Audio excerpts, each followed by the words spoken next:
بسم الله الرحمن الرحيم. عن أبي مالك رضي الله تعالى عنه قال قال رسول الله صلى الله تعالى عليه وسلم الطهور شطر الإيمان. الحدیث رواہ مسلم.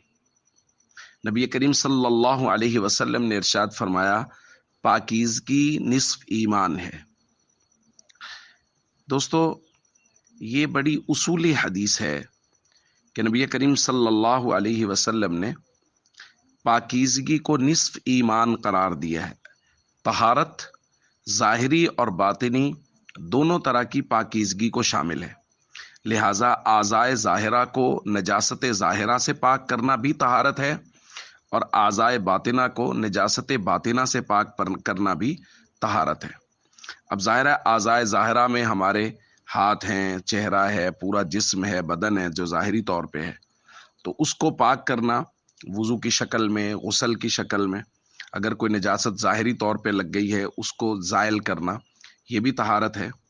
اور باطنی اعضاء میں سے جو سب سے بڑا ہے وہ ہے ہمارا دل. حضور نے فرمایا تھا کہ الا ان فی الجسد مضغہ، جسم میں ایک لوتھڑا ہے کہ اگر وہ درست ہو جائے تو سارا جسم درست، اور اگر وہ خراب ہو جائے تو سارا جسم خراب.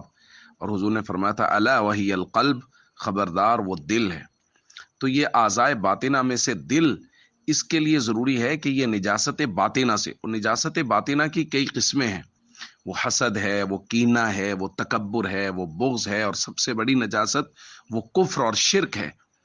تو اگر ظاہری نجاست سے بھی پاک ہے اور باطنی نجاست سے بھی پاک ہے تو سمجھ لیجئے کہ اس کی طہارت تو ہے مکمل.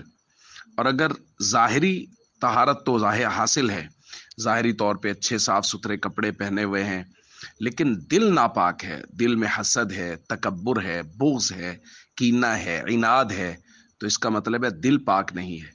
تو ہمیں کوشش کرنا ہے کہ ہمارے ظاہری اعضاء بھی پاک ہوں اور ہمارا دل بھی پاک ہو.